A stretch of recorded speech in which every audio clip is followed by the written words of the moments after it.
And actually, there's a game on again on smartphones called Hole.io, and you literally are just this tiny little hole, and you're on the ground and you go around and you let things fall into the hole, and you get bigger as things fall into your hole.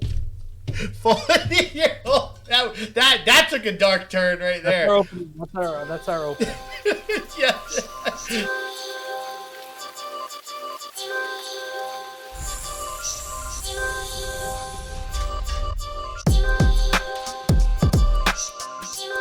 Alright everyone, and welcome to yet another edition of Game Wild. You could call it the Next Gen edition, because, well, the consoles are out.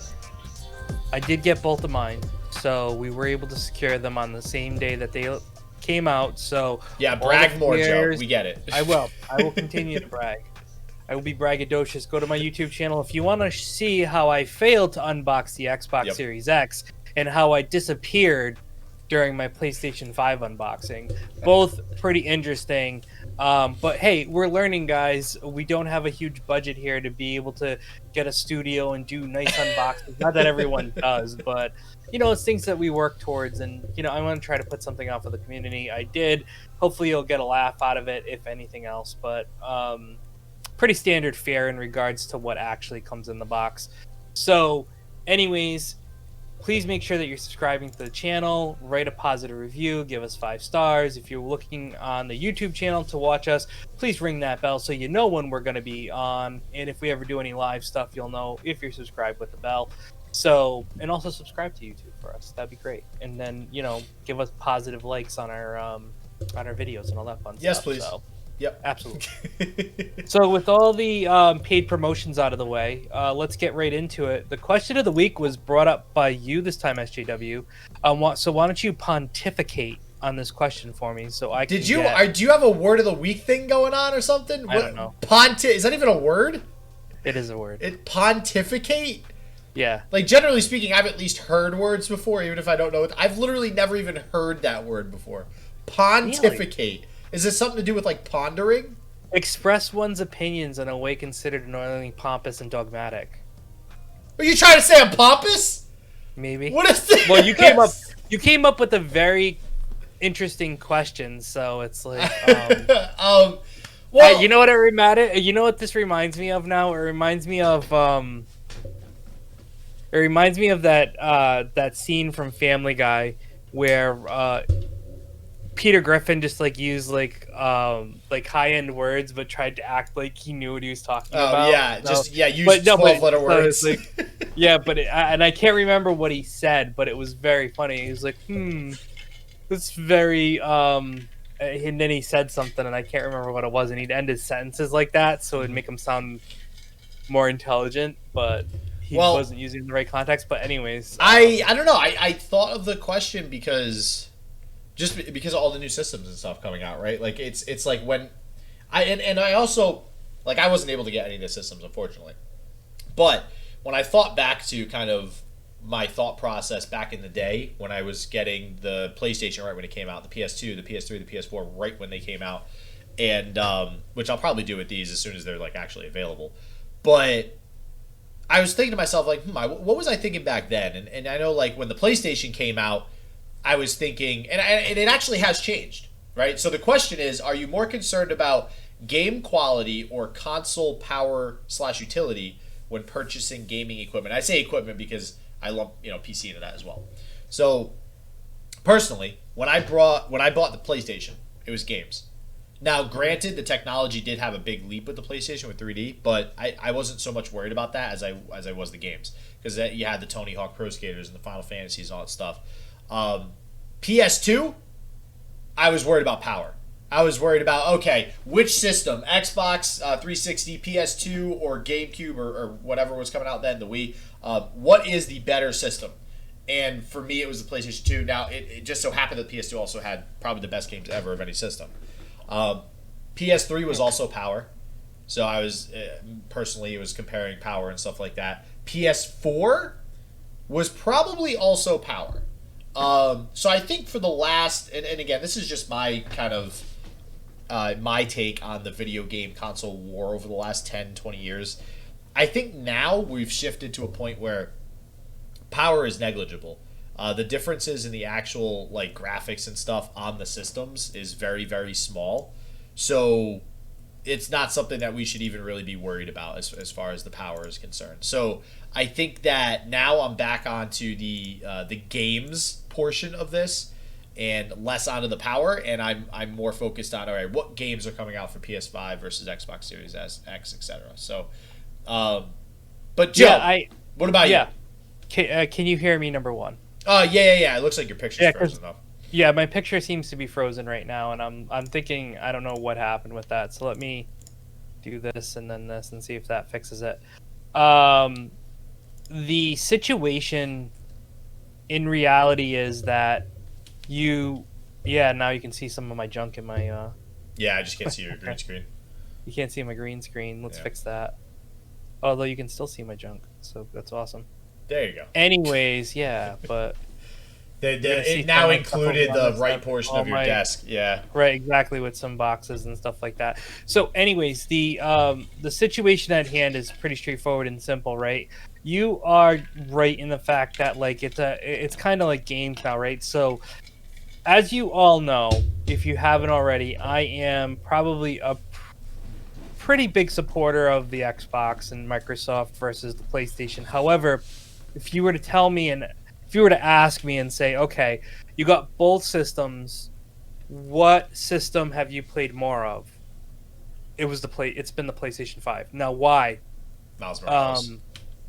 Well, did you get that? Yeah, but yes, I did. Okay, yeah. If you look, we're reviewing both Bugsnax and Miles Morales later. Spoiler alert, or tease. Yeah. Anyways, but it's because of the new games, right? So with Xbox Series X, I mean, all the games that are there, I've played already, and the ones that I downloaded so far, I really haven't played them, but I've played them in the Xbox One. Mm-hmm.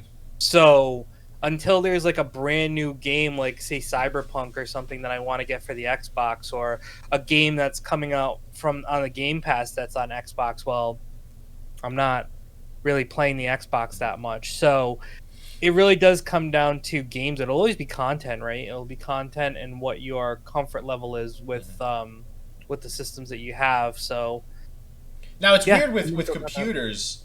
Yep. When you start to think of computers, at least for me anyways, the games, like I just pretty much assume every game created is on PC for the most part. Now there's obviously a lot that aren't, but they're few and far between. Even like the AAA titles like Grand Theft Auto and Witcher, like those are on PC as well. Right. So you don't need it. So it's power. Yeah, because honestly it all comes down to the development teams, right? Mm-hmm. So with Sony, like Uncharted isn't on PC. Like that would be an example. Like, yeah, exactly. That so Nintendo and PlayStation specific games will probably never be on PC unless there's a conversation down the road. But at least for most launch stuff, you're not going to be able to play those games on a PC. Obviously, Microsoft is also PC based in a sense, so their games are also on the PC. So it's really right now Sony and Nintendo that you'd have to worry about for first party games. So speaking of Nintendo too, so this was the first article that I had found to kind of talk about, which I think we mentioned this a few weeks back. We were talking about Nintendo, and I had basically voiced that, they are their own thing, and they're awesome. Like, they're nostalgic. You know what you get. When you think of Nintendo, you know what to expect. Right. And it's interesting. I'm reading this book right now called Find Your Why. It's written by Simon Sinek, and there's a lot on him online too. With he did like a TED Talk, and basically he talks about what is a company's why. Like, a company's why is why are they doing what they're doing versus what they're doing, right? So like Apple's a perfect example, especially when Steve Jobs was around. What was their why? Their why was because they wanted to innovate and they wanted to show other people, that they can innovate too. They can do whatever they want to do. So Nintendo. What's Nintendo? Nintendo's why is probably one of the clearest freaking whys in the world. Everybody thinks Nintendo. They know exactly why Nintendo does what it does. They make toys and games for kids. They want kids to be happy. They want people to be happy playing games. They want people to have fun. That's Nintendo.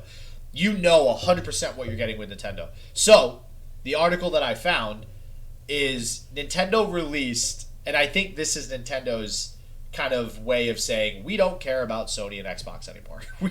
We are not in that race with them like they used to be back in. I was just mentioning the PS2 when you compare it to like the Wii and stuff. It was always those three, and even the PS3 it was kind of those three. The PS4 kind of got blurry. Nintendo didn't really care about competing with the PS4 and the Xbox One X and stuff like that.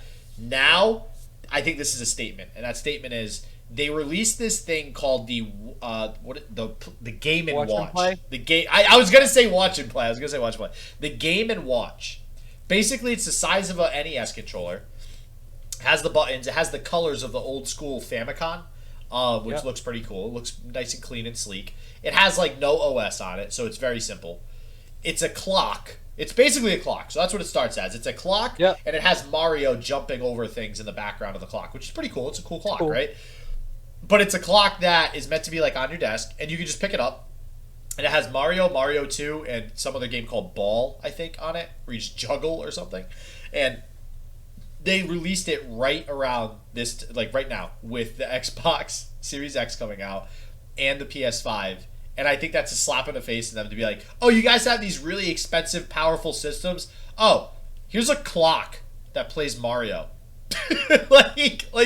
They don't care, and people will buy it. Nintendo's one of the only gaming companies, if not the only gaming company, I think, that can make a clock with a 2D 16-bit game and sell it oh my god, so much. Right. They're gonna sell that off the shelves, no problem, because of the nostalgia. So I guess 100%. I wanted to ask you. I mean, what? So is this do you think this is the separation point for Nintendo with Sony and Microsoft as far as them actually competing? No, I don't think so. I don't even know. I think that separation point, if you want to really talk about it, happened a long time ago, because Nintendo has really separated themselves to be more about innovation than about power and gameplay in the sense of power, right? So I think the Switch was the first true starting point of listen, we're not trying to go head to head with Sony and Microsoft as far as power goes or anything like that. Mm-hmm. Even with the fact that they may be introducing a new Switch console that's going to be able to do other things that are closer to what the PlayStation and Xbox can do, it's still more of the novelty-based situation that comes along with it, right? You have the ability to pick it up and play with it, dock it to your home screen so you can play it on a big screen and kind of take it and be portable, right? And then coming out, you have the the Mario Kart circuit, right? Unbelievable how they did this. It is so cool. I have one. It is fun to play with. But once again, it's kind of like a party thing, right? It's not something that you're going to just want to say, I'm going to pick up and play this because I feel like it. Because there's a lot of work involved. You have to set up the race course. You have to make a course. You have to build it. Stuff like that. So it's kind of like one of those things where they're always going to be more, I think, I don't want to say novelty, because I feel like that brings it down a notch, because I think there is a lot of innovation. It's not just novelty. Yeah. Right. There's a lot of innovation to it, I guess you could say, and it makes it unique. In its own, but it definitely doesn't play one-to-one with the Xbox and the PlayStation for sure. Well, I know what you mean too, because I do get a sense of when you say novelty, it's almost like it's not quite the quality of product as other things, but you're only buying it for that sense of novelty. And I agree to an extent. But I think you look at something like Zelda. Zelda is definitely novelty, 100%. But Zelda's also an amazing story. It's an amazingly well-crafted design game, and there's good gameplay. It's just a good game. So at the end of the day, they do still have stuff like that. Donkey Kong, Super Mario. They definitely have quality games and things of that nature. And when I say novelty, I'm talking more about how the Switch works, right? The fact that you can just pull it right off the screen and play it in your hands, or with the Mario one where you take a physical cart and you drive it around and it's got a camera and it's seeing everything that you're seeing. Mm-hmm. It's stuff like that I'm really talking about, not the actual games themselves. And but yeah, so that racetrack thing, I keep seeing it. I want to get it, the whole build your own Mario Kart and do it in your house. You definitely need the room for it. But you know what? You don't even need that big of a room. Honestly, you can make a good circle track and it not be too bad. Oh yeah, I guess you could. I mean, even a circle track is fun at that point, just because of what it is. Like Yeah. it's such an innovative thing. You can just make a circle and it's still It is fun. they take augmented reality and they Yeah. really Oh, put yeah. a purpose. I mean, like you're driving in your living room or wherever you place it, and they have everything. You can run through a question mark, and it will scroll through the attacks. They have levels, so you can choose different levels. So, for example, you turn your living room into like a snowy place, and you have to dodge. Like they have the track. Once you build your track, they have stuff within the track that you need to dodge or it will freeze you, and it actually does stop the physical cart from moving Yeah. when Yep. it hits it. So like it's so amazing what they were able to do with just that one piece of Well, it's like innovation. It's all innovation. it's like they're able to. So you know how? All right, let's take virtual reality as an example, because technically we had some sort of virtual reality type stuff back in like the 80s and 90s, right? But they were POSs. Like it was far too early. Nobody liked them. You put on this giant goggle headset vest, whatever the hell it was, and just like it was crap.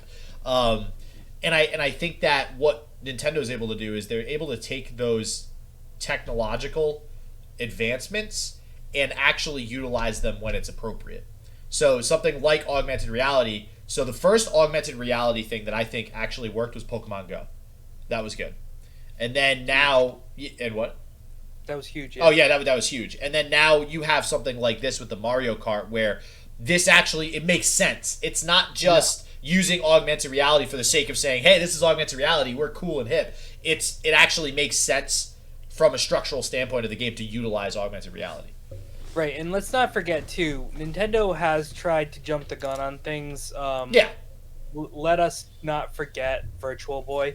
They have failed. Every good company's failed, right? So they have had mistakes, but they have always tried to innovate and make things special and different. Yeah, no. So and I think even the Wii U, right? The Wii U was a little bit ahead of its time, and then now the Switch came out.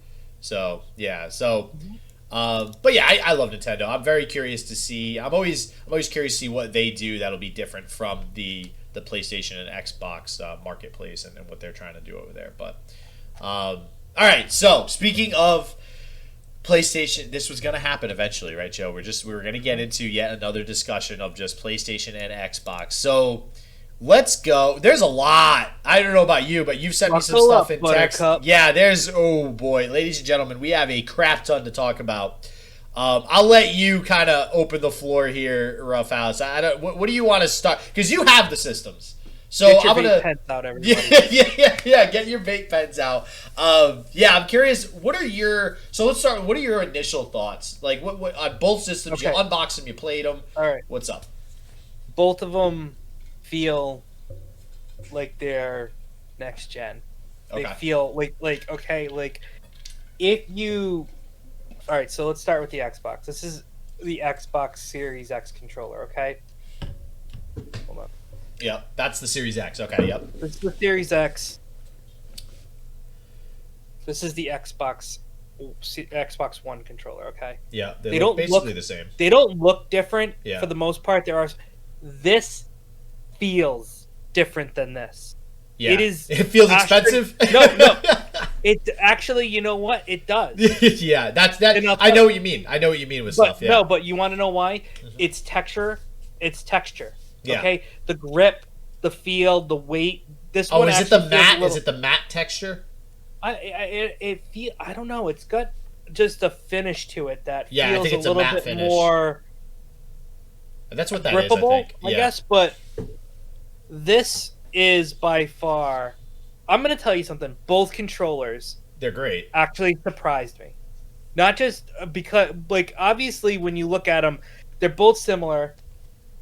In the PlayStation controller, hold on, I'm going to grab it. The PlayStation controller here, same idea, but I mean, feels different, looks a little different than the PlayStation 4 controller. I don't have one. Well, it's a little bulkier. The PlayStation 5 actually mimics the Xbox controller a little bit more. The weight on this is just so nice. Yeah. And it just feels feels good. And isn't the D-pad on the Xbox Series X a little bit different than the old one? Yes. Yeah. Okay. Yes. So I know the D-pad's a little bit different too, and Yeah, I think so they if added you one look other at the button. D-pad here, there's like these little notches in Yeah. between. That's Yep. not available, at least on the I think original. on the Elite controller it is on the Yes, original. which is Yeah. like super expensive. Yeah. Yeah, you can tell. So, all right, but let me tell you my favorite aspect so far of both systems: Okay. remote play. Ooh, yeah. Oh, have you done the PS4 remote play? Yes. Yeah, when they randomly announced that, I wasn't expecting that. That is pretty sick. So, I have a PlayStation 4 connected to my 65-inch high-def Samsung Smart TV. Currently, right now, the PlayStation 5 is connected to a UHD Dell 24-inch computer monitor, and my screen crashed again. My things crashed again, but that's fine. Just reload it. Into what that. Yep, that's what I'm doing. So actually, that brings up a good point. You're connecting it to a UHD monitor. Does the UHD monitor, because we'll get into this too, do 1440? You know, I don't think the monitor I have does 1440. This one that I connected it to, but I could be wrong. But it looked great on the monitor. And you want to know what? I connected both through LAN. So both the PlayStation 5 and the PlayStation 4 are both connected through hardwire. Okay. And they both, I mean, it looks great on the PlayStation 4 as much as it does on the PlayStation 5. Doing the remote play. So did you remote play Miles Morales on the PS4? I did. And it turned out pretty good? Yeah. Now, I guess the question is, I don't know if you tested this or not, because one of these articles that I found went over this too. When you remote play a PS5 game to a PS4, what is the speed difference in the load times? Does it actually take significantly longer to load on the PS4, or did you not check? I haven't checked, but I got to tell you, I really don't have any. Well, so here's the article, and just to segue into this. So I actually found an article.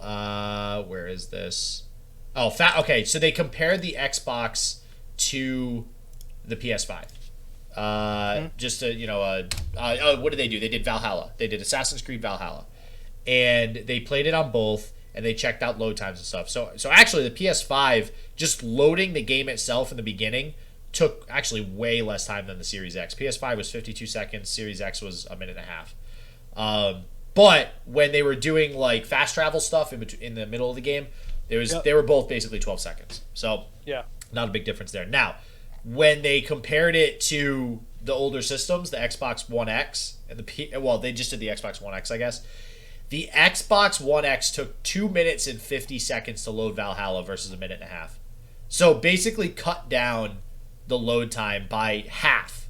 And it took 50 seconds to load fast travel on the One X versus 12 on the Series X. So that's why I ask. I feel like the PS4 is probably going to load a lot slower than like when you're doing that remote play, or maybe not if it's actually utilizing the system because itself. It's really just carrying a video signal over. Because the one thing you have to note about, because you're using the PlayStation 4 controller and everything when you're using your remote play. You're not using the PlayStation 5 controller, so you're definitely like.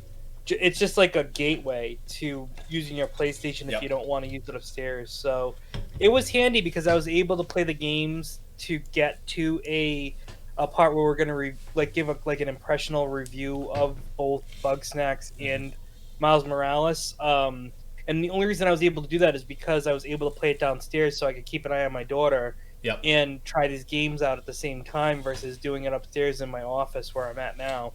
So I have to say I really enjoy that feature. It makes life a lot easier. And it doesn't feel like you're segmented away from your PlayStation or your Xbox now. As long as you have the older systems. Yeah, it doesn't. So Xbox has a similar feature, right? Yep. And it's basically the same thing. Like the old system can play the new system. Yes, I believe so. I haven't tested that theory. Isn't it through that smart screen thing though? I don't know, to be honest with you. I haven't tested it, but I assume if PlayStation does it the way I'm assuming. I'm pretty sure they have a similar way to do it. Yeah. So. Right. Okay. So with that. Okay. So generally speaking, it seems like you have a pretty good outlook on both systems. I've had positive. I felt positive about both, even setting both of them up. The only thing that I have to really pay attention to is the PlayStation 5 may have some issues with capture cards. So I know that Xbox, I've already tested it, but the PlayStation wouldn't show me a screen. It was like a black screen when I Okay. was connected to the capture card. But when I moved off the capture card to the monitor, it was fine. Okay. So I was told by some friends that it could have to do with some type of DHCP setting or something like that. I can't remember the name of the Yeah, that actual might just one of be those we got to functions. dig into it a little But bit more. yeah, you got to dig into that. So I don't know how easy it's going to be able to stream the PlayStation 5 until I figure that out. Okay. But the Xbox Series X, I can connect right up and I can make videos off Which of makes it sense and because it is a Microsoft-based system, so it's probably meant to plug and play with a capture card on a PC. I So would think. with Sony, it might just be some settings and stuff that you actually have to mess with. But okay, and that's actually okay. Another great segue too, because I don't know another thing. So actually before we get into that, both your systems they work 100%. No 100%. problems. Okay, No bricking, so no nothing. yeah, let's I've go heard ahead of- and get into I've these heard of different problems. Stories, so. Yeah. So now, all right. So the first problem, then you mentioned the capture card. One of the problems I have heard is that you are not able currently, and I imagine this can be fixed with a patch. You're not able to currently play PS5 games that are loaded onto an external hard drive onto the PlayStation 5. I don't know if that's ever going to be the case. You can't do it on an Xbox either, unless it's on the expandable Oh, storage. you can't do it on Xbox either. I didn't know that. Okay. Unless it's on your expandable storage Yeah. that you have to pay $220 for. Yeah, that's ridiculous. However, you can move games back and forth. Which is just an extra step that's a pain But in the ass. I don't know if I remember reading it correctly. You can't even do that with the PlayStation 5, but I could be wrong. I'm sure there's a workaround for that, but I don't necessarily disagree with it. So, and I might be wrong about this, but I feel like that might be done specifically so that the games are always being accessed from an SSD. And if they're always being accessed from an SSD, that's how you get those faster load times. Right. Because otherwise, yeah, there's no way you're going to get those same load times accessing from an external hard drive. So they might do that just so that people don't get the wrong idea that, oh, wait, what do you mean? This loads super slow. What the hell? Well, no, that's because you're loading from an external. You're loading through a USB port. Like you can't expect there to be the same transfer rate as accessing from an SSD. So, Right. So I get that. So I feel like most consumers might not get that simply because they might not understand how an SSD and an external hard drive and stuff integrates with a system, but that's one of the problems I've heard. What I've also heard, you mentioned bricking.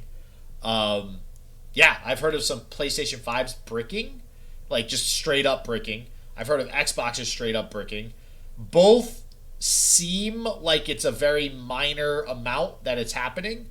And from what I've seen on Twitter and other likes, when they have called Sony or Microsoft, they're good about just, all right, here's a new system.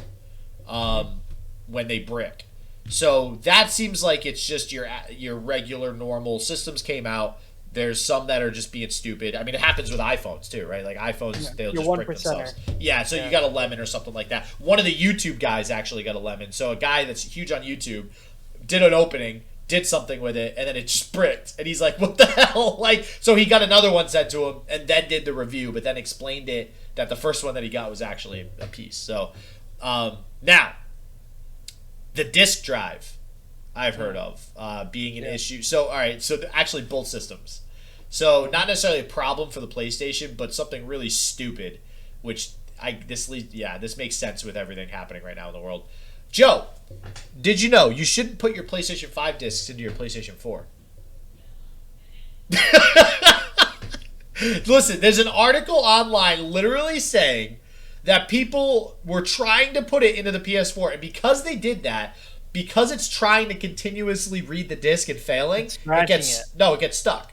It doesn't scratch it, but it just keeps reading it and then saying error, and then we're gonna try again, and it just gets in that perpetual loop. And you can't disconnect. You can't. So you can. So that's why I actually wanted to bring this up. So anybody, I'm hoping this might help somebody's problem that actually is. Let me just say, I hope our listeners don't do that. I do hope, yeah. There are two things that I feel our listeners are very educated people. Yeah. And two things that they're not going to do is one, put a PlayStation 5 disc in the PlayStation 4, and two, not blow vape smoke into their Xbox Series. Yes. Okay. Yeah, we haven't even gotten to the best one yet. I agree. I think our viewers wouldn't do this, but on the we want to appeal to a wide audience, right? So in the event that you might have tried this, here is what you do. Apparently, I actually didn't even know this until this. I read this article. So the disc gets stuck in the PS4. As a consequence, the eject button does not function properly, and the disc gets trapped. Okay, but luckily, the PS4, if you didn't know, has a manual eject screw on the bottom of the console. Right? I don't think you knew this either, Joe, because it's a very random thing, which can be used to eject ornery discs or disc-shaped objects. So if you get something random stuck in there, lodge in the drive. That time I put a pancake in my PlayStation 4. Yeah, hey, it happens, man. So yeah, but if it does, it could result in damage. So if that does happen, try to get it out of there ASAP, obviously. And yeah, so it's just interesting that people even try to do that. So now we have I don't know if this is last. I gotta look at some of the other articles, but we keep hearing Joe mention vape smoke. I am not surprised. Are you surprised that this happened? I'm not 100%. Surprised. Because you know what? I thought humanity knew better.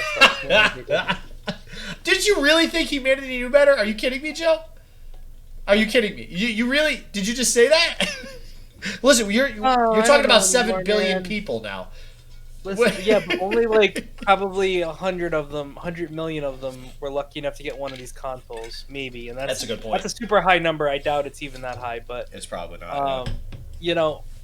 Even if it was 2 million people or whatever, I guess, because you have to think even 1% of 2 million is enough people to have one person who has a camera and a YouTube channel and a vape pen. Well, probably a TikTok. I think it happened on TikTok. It was probably TikTok. Guys, let's do this TikTok. Well, how to make your my PlayStation's overheating and now it's smoking. So, for those of you listening who are like, why are they talking about a vape pen and overheating? Basically, what happened is we had one person. All right. So, here's the full story. There was 1 or 2 or 3. So there's a handful of videos that came out with people basically showing smoke coming out of the top of their Xbox Series X.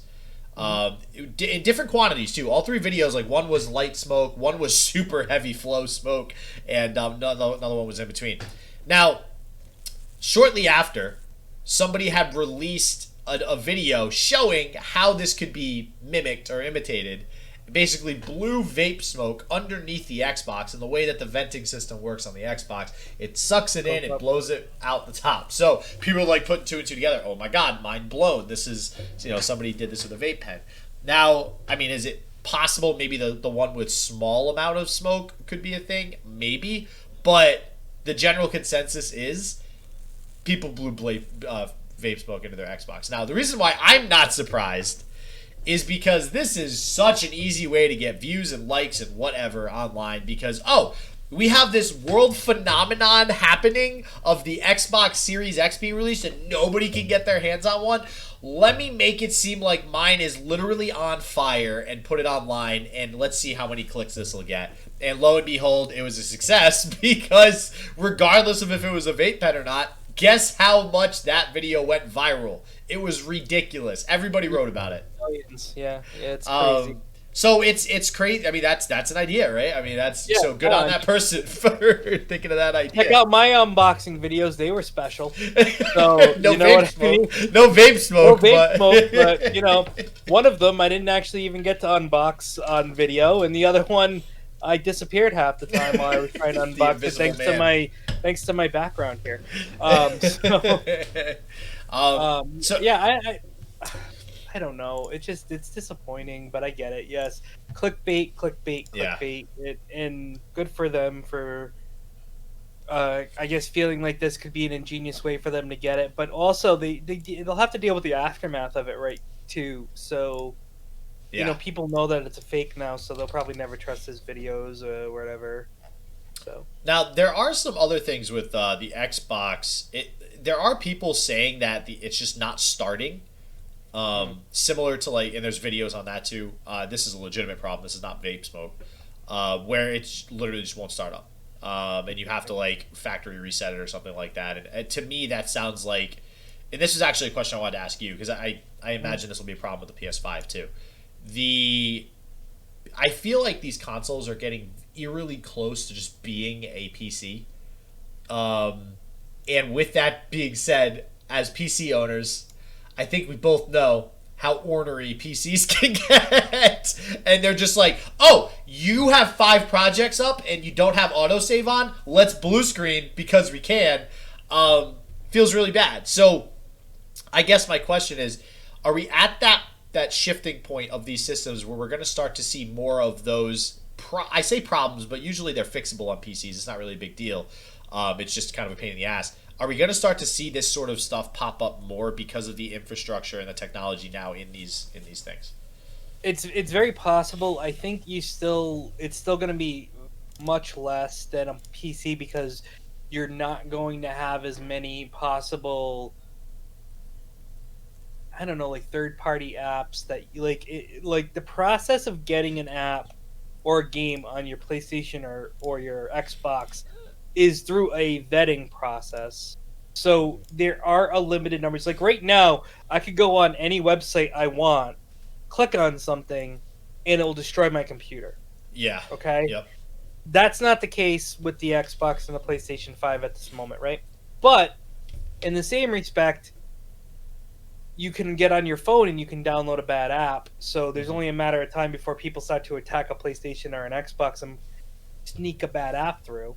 Mm-hmm. But I don't think that's going to happen for quite some time. I still think we're a ways away. And it comes down to like with the Xbox, there was some speculation about the Steam Link app and being able to play your PC stuff. I haven't seen anything about that yet. Mm-hmm. I can tell you that during my setup process for my Xbox Series X, I was able to link my Steam account with my Xbox. Now, okay. I believe that's only to have friends and stuff. I don't believe it actually deals with the games, but I haven't had much time to look into any more than that. But I'll say both setup processes for systems are nice, and if you have a smartphone, it's much faster because you can actually use the apps that they have to set up your Xbox and PlayStation much faster. And it looks like my XSplit camera is just deciding that it does not want to play nice today. So it's all right. Just keep. I know. We're gonna turn it off and on again, guys. That's the world mantra. Yeah, that is how you fix everything. In this world. Have a mantra. So on the side of the PlayStation, there was another. Well, I wouldn't necessarily call this a problem, but it was a decision that Sony made that is ruffling some feathers, and that is and this is why I asked you about 1440p earlier. 1440p is not supported for PlayStation 5. Now, don't confuse that with it not supporting 4K because it does support 4K. It even supports 8K in some instances. So I don't know. I'll ask you first, Joe. I mean, does this matter? Do you like this? Do you hate this? Are you anything? I really don't care. Honestly, your eyes can only see so much as it is. Yeah. So I don't think that you're losing anything. I guess my whole thing on it was most everybody is 1080p, and that's like the standard right now. 1440 is like the in-between for the jump to 4K, and 1440 is really only utilized on gaming monitors very specifically right now. Yeah. Which is why I asked if your UHD monitor was 1440p. TVs aren't really 1440p for the most part, most of the TVs you get. And if they are high resolution, they're going to be 4K, which it does support. So I think it was actually a smart business decision on the side of Sony to ixnay that and not really give a shit about it because it's going to be gone and in the wind in probably the next couple of years because 4K will be the standard and then 8K will be the cool thing. So I kind of agree with that as well. So all right, so real quick then I want to go through. We got 2 lists. I found 2 articles basically with the Xbox problems and the PS5 problems. As far as like all the launch errors that have come up so far. So I'll just go through real quick. I mean, we talked about most of these already, but there might be some that we miss here. So, that's right. So Xbox Live was down originally when it released. That's not necessarily a bad thing. That could be a good thing because it just shows you how many people bought the system, right? So, and that. Listen, Joe, have you had a launch or release of anything online related that it hasn't gone down the first day? Can you actually remember something super popular? But I'll add. Can you remember something incredibly popular that actually had the servers work the first day? 100% uptime. You know, I can't even speak to the one that would ring to my mind would be World of Warcraft. Like if they release a new expansion. Well, yeah, if they release a new expansion, it's fine. I've never had a problem. Okay. Yeah. All right, so let's talk about was PlayStation down? Not that I was aware of. Yeah, I actually don't think PlayStation was on the list that I have either. So, but I feel like, but can I say I feel like Microsoft has a bigger community in respect to online. In some respects, like I feel like they're bigger because they were there first. Yeah, Xbox Live has always been like this thing. Yeah. Like so I mean, like I just became a PS Plus member. Yeah. With the PlayStation 5, so think about that for a second. So yeah, I never really played that online. So, but I was because I was an Xbox person, so take that into account. I can't think any like even when WoW Classic came back, which was huge. The only thing that you had a problem with was queue times, but that's just because the servers were just populated to a point that they didn't expect, but they were still playable. You just had to wait in line. So and actually, so another one, no signal or corrupted image with 4K at 120 hertz, I guess, is an issue some people are experiencing. But the picture that I am seeing, I want to kind of go off to a side topic here for a second, and now I actually am curious to see if you saw this because I love that Microsoft did this. I think this is freaking awesome. I'm actually not sure if it's true. I haven't confirmed 100%, but it looked like in the video it was pretty freaking accurate. The back of the Xbox has that little sticker that says like HDMI on it and has all those stupid words that like, you know, whatever disclosures, and behind that there's a screw. So if you peel off some of the sticker, there's a little screw. You unscrew it. It takes off the back faceplate, and then at the bottom there's a little thing you can just take off and take out the screw. Apparently, on the inside of the Xbox, there is an Easter egg, and it is a Master Chief helmet, which I think is outstanding if they did that. Now, again, I'm like maybe 75% sure that is true. Because the video that I saw was somebody physically unscrewing it, doing that, and then seeing it. Now, they could have put it there after the fact. If Xbox didn't do that, I'd actually be pretty disappointed because that's very simple, and I think that is an awesome Easter egg to actually put in your Xbox. So, have you heard anything about that, Joe? No. See, I have not. I want to look it up again. I don't want to touch that. Why? Because I don't want to break it. Oh yeah, well that's what it said. It could like void your warranty if you do it. It said that in the video too. And I mean, listen, I just looked it up on Reddit as well. It looks like it's true. Like it looks like everybody's posting it, and everybody says it voids your warranty if you do it. So if you actually find this Easter egg, you're voiding the warranty of your Xbox. So let me repeat that. So if anybody listening does this, you will void the warranty of your Xbox if you take off the back, which is pretty stupid to be honest with you, but I guess, you know, whatever. It's like that with computers too. So yeah, and I guess there is a video online. And actually, so for you guys watching the YouTube video, I'm gonna pull this up real quick so you guys can see it. And let me just make sure I get to the point where it actually shows it. But I love that they did that, right? It's like it's an ode to the past, right? And that's cool that they're recognizing Master Chief.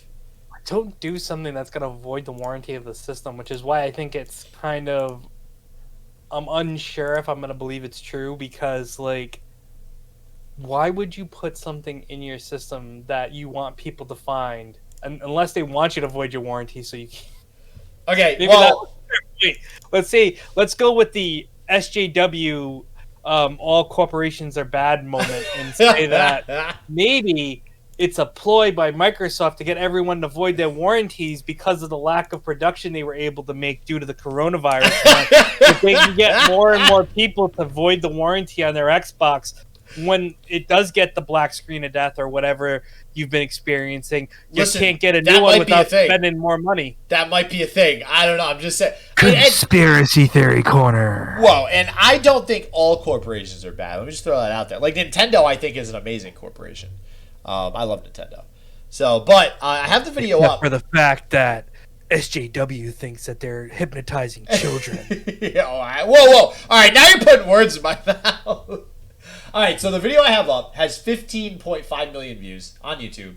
The channel is Austin Evans, who is very reputable, 4.75 million subscribers, and he took apart the entire Xbox in an unboxing. So it makes sense as to why somebody like this would do it, because they're doing it for a video to actually unbox the whole thing and actually take it apart. And he literally, the picture, he took it apart. He has the plastic piece in his hand. There's Master Chief's helmet just chilling. So if you guys are watching the YouTube video, I brought it up real quick in the screen. I'm going to bring it back on over to us, though. And, yeah, so it's super interesting that they did that, and I love it. I love it. Even if it does void the warranty, I get it. But I love just you don't have to do it. You don't have to do it. Don't take it apart. But just knowing Master Chief is with you at all times just makes you feel a little bit better, right? So, but good stuff as far as Xbox is concerned. So to keep going with that, we have... okay, quick resume doesn't work with some titles. I guess Dirt 5. That, yeah. DVD or Blu-ray playback displays black screen. This is all for Xbox again. Do an update. Yeah, exactly. That might just be an update. HDR game capture appears too dark. So actually, it looks like there's a problem with game capture as well sometimes. Kinect not working on Xbox Series X or Series S, which I could have guessed that. I feel like disconnected the Kinect a while ago, so I'm not surprised. Kinect hasn't really been too popular either. One guide TV not working on Series X or S. And here's the serious issues. Can't install or open EA Play. Have you tried EA Play yet? No. All right, it looks like it says not currently available. So I don't know if they just haven't activated that yet, or maybe it was something with the servers. Who knows? Can't install or open BBC iPlayer app. That's kind of random. Peacock TV Xbox app. Pixelated or bad quality. Yeah. What the hell is Peacock TV? It's NBC's streaming app. Oh, okay, Peacock, I get it. So I didn't even know they had one. And that seems to be, and then obviously the smoking and stuff that we just went over, but even though that's not real. So PlayStation 5, every known PS5 launch problem.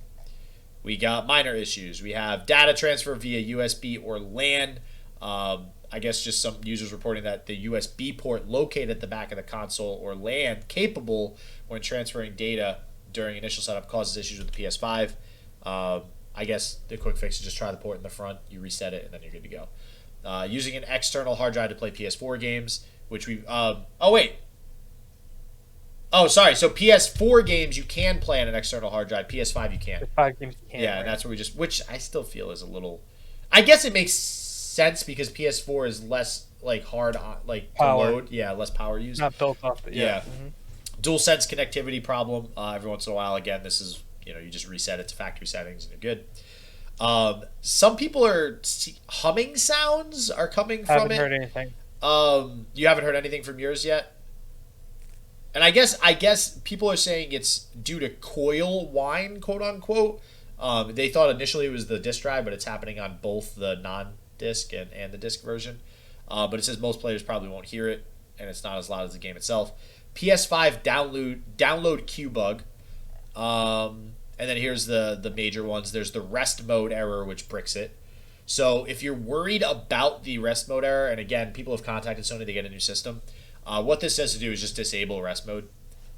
Rest mode is basically it suspends the game being played, but then when you turn it back on, it just pops right into the game. So, so you just have to disable rest mode, and it kind of goes through a how-to. And that's it for the PS5. So those are the articles that I found kind of going through the I've seen so many things on Twitter and Facebook. I was like, is there one place I could just find all this info? And that was from Game Rant for the PlayStation and from Windows Central from the Xbox. So good stuff there. So that is great stuff. That's at least everything we have for now anyways on the PS5 and the Xbox. I'm sure more will pop up as the weeks go by. Yeah. I'm turning on my PlayStation right now actually. Because I have it on rest mode, and I'm gonna show it off. Yeah, I would definitely suggest doing that, just in case. I'm sure, again, most of these problems on both systems seem like they can be patched. Yeah, but if something bricks the system... Well, yeah, it's bricked, it's bricked. What I'm saying is in the future they could update it and avoid the bricking happening in the first place. But which they probably should. Yeah, they'll probably do that too. I guess, so the full launch, I think, comes out on the 19th for PlayStation 5 for the rest of the world. So they did it in, like, separate, things. So I imagine maybe they might release some sort of update prior to that to avoid that happening on launch. We'll see. So, and just make it like an update that you have to download when you first get the system. So, all right. So, Ruffhouse, what do we got? You had a chance to play Bugsnax and Spider-Man Miles Morales. Yeah, and I am kind of jelly because I wanted to play Miles Morales. Yeah. Still haven't quite beat Spider-Man, though. I got to finish that. But you should do that. Yeah, I'm going to do it probably right before I get the PS5. But what do we got? How is Bugsnax and how is Spider-Man? Okay, so to snacks or not to snacks? That is the question. Right? Always to snacks. If last week I had discussed the option and the situation in regards to saying, Bugsnax is free if you're playing on the PlayStation Plus network. So I was like, I'll get a free trial, whatever. There's no free trial in the PlayStation 5 box. So I ended up buying the PlayStation Plus membership for a year. However, that's going to be Ruffhouse's deal because it is about 50% off right now on cdkeys.com. It is legitimate. I have done it. It works. You can do it. It does. I know cdkeys.com sounds like it's a place where stolen keys and stuff come. It's not. It's a legitimate site. It worked. It's fine. Don't worry about it. If you're scared about it, use PayPal to pay for it. You get all your protections, blah, blah, blah. But that's available for 50% off. That's the Ruffhouse deal. Might as well throw that out there now. So, guys, go check it out. There'll be a link in the description for you to get that deal. So, Bugsnax. Spoiler alert on this, please. If you guys are going to play Bugsnax and you care anything about the story or what's happening, spoiler alert right now in 3, 2, 1.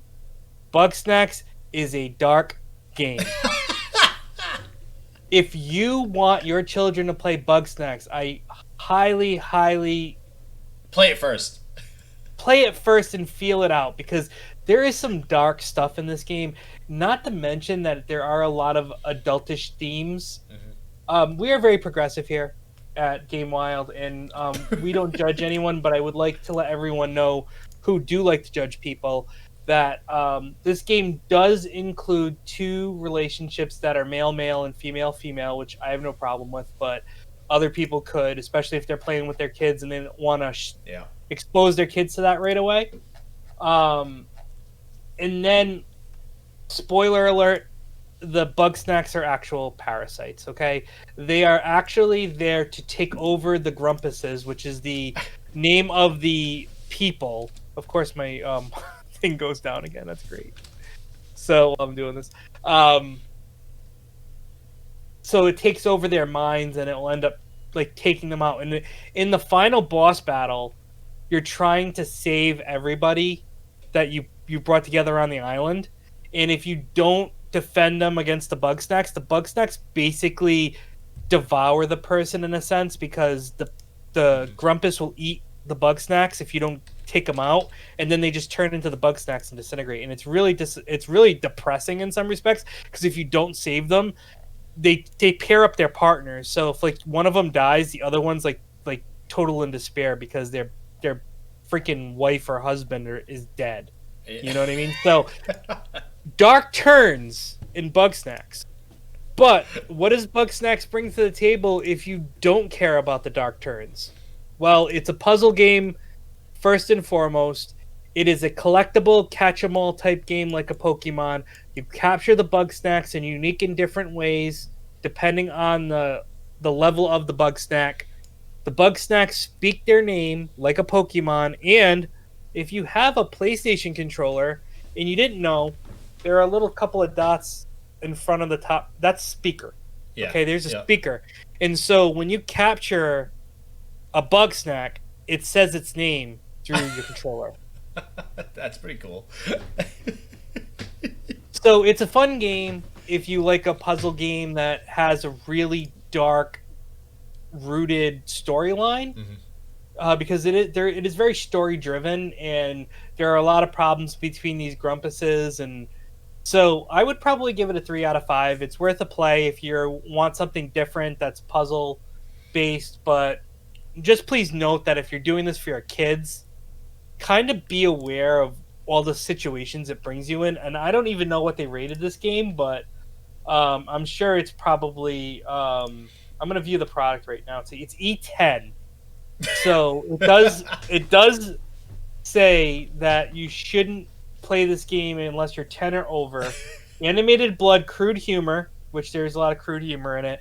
Fantasy violence and suggestive themes. I'm assuming the suggestive themes happens to be the romantic relationship within it. And, all right, so at least it seems like they're aware of what's in the game. So there's that. I wasn't. Yeah. So like it should be like E10 super dark turns of mist, because the game doesn't really turn dark until you get to like the final area. But so there you go. That's Bugsnax. I would recommend it if you're not interested in dark turns, if you're not worried about playing with your kids. Spider-Man, Miles Morales. I've only played a few hours of this game, so I don't have the full. I've actually beaten Bugsnax, so that's why I felt like I could give you the whole priorities. Ruffhouse. Well, you want to know what? I had some preconceptions about Spider-Man, so I wasn't worried about not playing it through. Yeah. Bugsnax is a completely different game, and I wanted to, and we made fun of it, and I felt like it was worth putting forth the effort to play it, and I actually enjoyed it for the most part. Like, I liked the puzzles, so I had, like I said, if it wasn't for the fact that I was like, oh, I wanted to play with this with my kid, and my kid's like, ooh, I don't know about this, and I'm like, you're probably right, let's not play this together. That type of thing. And granted, she's 5, so she's half the age of what they recommend on the thing, but I'm progressive. I want her to try different things out. So Spider-Man Miles Morales, everything I thought it would be. I can't say more yet because I haven't played enough, but I feel like that there is more. But it does really feel like it is a fairly carbon copy of Spider-Man, just doing a few extra things, but not enough to say that it's different. And let me, please, Spider-Man was an amazing game, and this game is amazing too. It is immersive. I feel like it's just as good as the other one, and it gives me hope that they're close to Spider-Man 2 and being able to make that, because if they put this on the PlayStation 5, even if they make marginal improvements off of this, they have the base for the game, which is huge.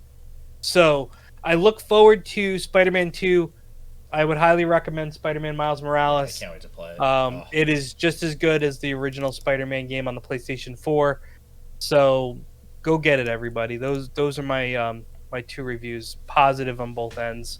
I am super excited to get Miles Morales, so I'll let y'all know when I finally get my hands on that. And then you said your Ruffhouse deal was actually 49% off the PlayStation subscription. If you already have it on TDKisaka, you can get up to 3 years, I think. So you could actually pre-buy it and use the code to get more years. Okay. All right, so maybe wow, okay, I'm gonna jump on that then if it's 49% off. Jesus. All right, cool. So to round things out here, finishing off the podcast, we get the game releases. So I did something a little bit different. Wanted to just have more of a conversation than just kind of looking up each game and saying what it is. I did go ahead and do some research prior to the podcast to see, okay, what is this game? Watch a quick video on it. What does it actually entail? So a little bit shorter of a list too. Obviously, last week we had a lot of PS5 and Xbox Series X games come out. So first and foremost, we got Bubble Bobble for Friends. Okay, so Bubble Bobble for Friends. The Baron is back. This is basically like a party-esque type game, like party-esque battle royale. So think like Mario Party, but you're all in a room and you guys are trying to collect things and attack different monsters and stuff like that. It looks pretty hectic, and it's like a 2D side scroller type deal too. So that is coming out for PS4 and Switch on November 17th. Now the game that I wanted to get your opinion on, Ruffhouse. I can't believe this is a thing.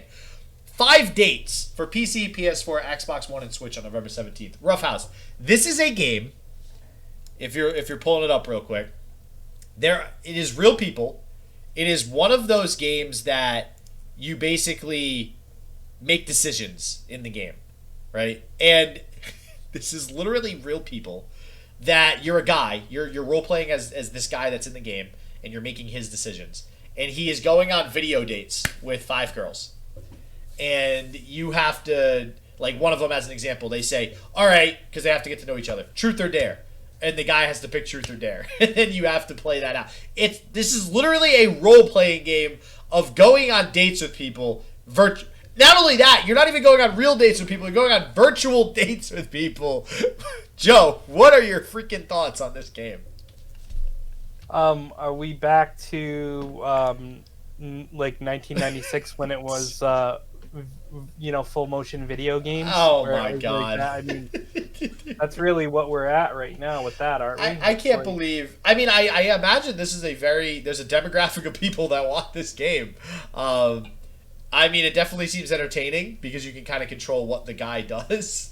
Like, they have him, if he picks dare, I think he ends up twerking or something. So, like, it's ridiculous what the girls have him do. But, I don't know. This is the thing. It comes out on November 17th for pretty much everything. Fortnite, the Last Laugh bundle, coming out on the 17th. PS4, Xbox One, and Switch.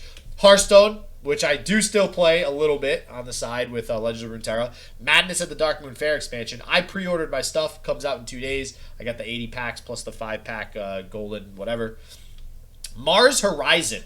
PC, PS4, Xbox One, and Switch on November 17th. Joe, if you ever wanted to make your own space station and research technologies to build bigger rockets to go to space and then build space stations and build satellites, this is the game for you. Nice. It's basically a space station management game. So, good stuff as far as that's concerned. Mortal Kombat 11 Ultimate comes out for everything, including the new systems, and Stadia.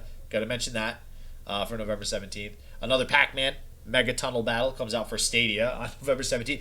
I am starting to see Stadia. Are you starting to see a trend here, Joe? I feel like I'm saying Stadia a little bit more in the last few weeks. Is Stadia finally coming to be a thing? No. Or okay, all right, that's what I thought. They're just still... Pure Pool for Switch on November 17th is it's a pool game. Not the water pool, a table pool where there's an 8-ball and stuff like that. Pretty standard. It's for Switch, so I imagine you can use a touchscreen too to like pull back the cue. You ever play one of those pool games on your smartphone? I think we all have at some point. That and bowling. Yeah, just to see what it is.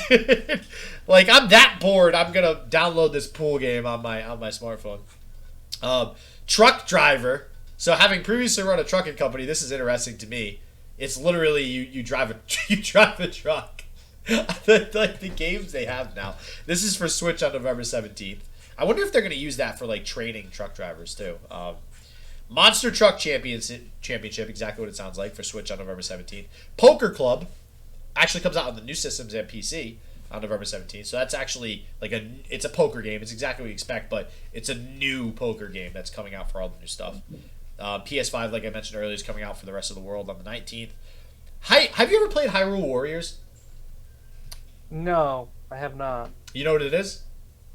It sounds like a game where you would play as Zelda characters and fight, but yep, because Hyrule is the world of Zelda. So it's not just like a fighting game though. It's a hack and slash. And honestly, one of my friends brought this over a while ago when I was younger. The original one. This is Age of Calamity for Switch, coming out on the 20th. It is so fun. Like, if you like Zelda, this is literally, you pick a Zelda character, you get dropped in the middle of a map, and there's just hordes of crap that comes at you, and you just kill it. And it's actually fun, because they have, like, goals and rewards and stuff like that. It's so fun. It's so fun. Nice. Nice. Katamari Damacy reroll, PS4, Xbox One, November 20th. Yeah, right? That's a flashback. That's a throwback. Yeah. Did you play that when you were younger? Yep. Yeah. Yeah. For those who don't know, you're a giant ball, and you roll around. Rolling over things. And you just roll over things and get bigger and bigger and bigger. And actually, there's a game on smartphones called Hole.io, and you literally are just this tiny little hole, and you're on the ground, and you go around, and you let things fall into the hole, and you get bigger as things fall into your hole. Fall into your hole. That took a dark turn right there. That's our opening. Yeah. So, you get bigger as things fall into your hole in that game, and Katamari Damacy Reroll is similar in a sense that the more you roll over, you don't have a hole, but you just have this giant ball.